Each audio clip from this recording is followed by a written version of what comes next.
I can't watch no more of this. My blood pressure. Bro, she really sat there for 5 hours and said absolutely nothing. It's a skill, I'll give her that. A diabolical skill.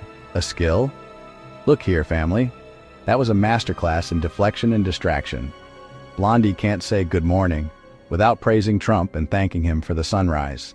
They came with receipts. They came with questions from the people. And she hit him with the, but look at the Dow Jones, make it make sense. Distraction. You know their game plan. Was the Dow Jones was the play?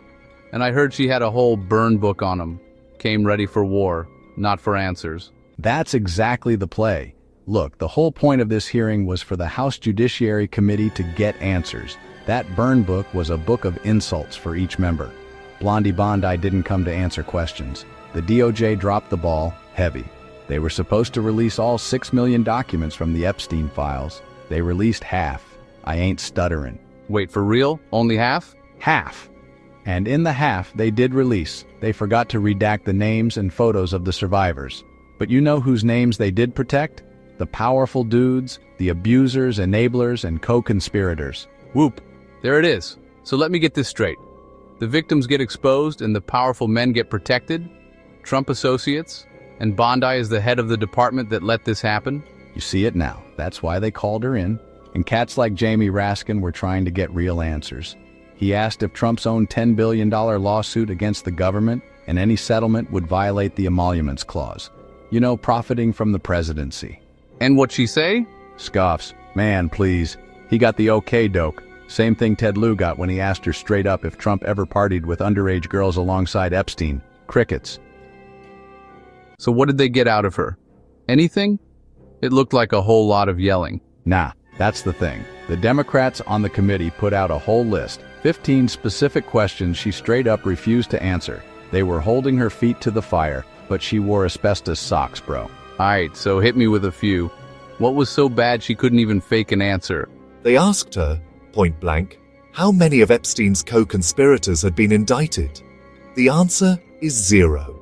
Here's some of the other questions asked. Questions focused heavily on the Justice Department's handling of the Jeffrey Epstein files, specifically the failure to redact victim identities while allegedly protecting powerful associates like Les Wexner. Media reports and official statements noted that Bondi frequently deflected questions by praising President Trump, citing the stock market, or launching personal attacks against lawmakers, referring to her notes on them as a burn book. Here are the questions Blondie refuses to answer. 1. Bondi refused to answer how many of Epstein's co-conspirators her DOJ has indicted. 0. 2. Bondi refused to answer whether she would create a joint task force to give state attorneys general and district attorneys around the country access to DOJ's trove of evidence regarding Epstein and his co-conspirators, so they can go build the cases and bring the indictments DOJ refuses to pursue. 3. Bondi refused to answer whether the email from the Epstein files involving Steve Tisch is worthy of further investigation. 4. Bondi refused to answer whether it's important for prosecutors to protect sexual assault victims' identities. 5.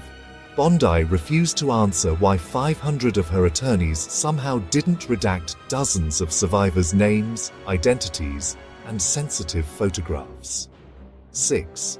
Bondi refused to answer why she refused to investigate Prince Andrew, who is shown in disturbing photos in the Epstein files. 7.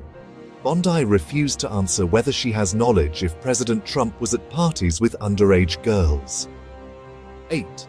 Bondi refused to answer whether she has prepared a list of so-called domestic terrorism groups, and she refused to commit to providing the committee with that list. 9.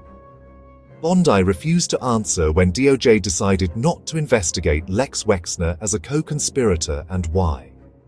10. Bondi refused to answer whether DOJ owes anything to Epstein's victims, even as Donald Trump sues for $10 billion in personal damages from the federal government. 11. Bondi refused to answer how many employees work at the National Cryptocurrency Enforcement Team, which she eliminated. 12. Bondi refused to answer whether DOJ has questioned Secretary Lutnick and other administration officials about their ties to Epstein. 13. Bondi refused to answer who at DOJ signed off on Ghislaine Maxwell's transfer. 14. Bondi refused to answer whether her department would consider recommending a pardon for Ghislaine Maxwell. 15. Bondi refused to answer whether the president has lied when he spread a crazy right-wing conspiracy theory about the murder of Minnesota House Speaker Melissa Hortman. It's just wild. If this is making your blood boil, hit that like button and subscribe right now. The algorithm doesn't want stories like this to get out, but we're going to talk about it anyway. Let us know in the comments which non-answer shocked you the most. So, point blank? Yep. No Epstein co-conspirators had been indicted? Zero? With all that evidence? This is wild. It's like she was protecting them right there in front of the world. And get this! Pramila Jayapal asked Bondi to just turn around and apologize to the survivors sitting right there in the room. She wouldn't even do that. Hold up. The survivors were in the room? Right there behind her. One congressman, Dan Goldman, had them raise their hands if they'd tried to get a meeting with the DOJ and got no reply. Every single one of them raised their hand, bro. Then he asked if they had any confidence left in the department. Not a single hand went up. Man, that's cold. To do that in front of them. So the whole hearing was just political theater? She just ran out the clock? Ran out the clock and spit in everyone's face while doing it. They asked her why they didn't redact the names of over 500 survivors. No answer. They asked if she knew about Ghislaine Maxwell's prison transfer and if the president was thinking about pardoning her. No answer.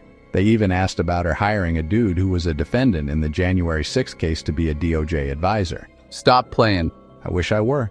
She dodged, she pivoted to Trump, she attacked them personally, but she didn't answer.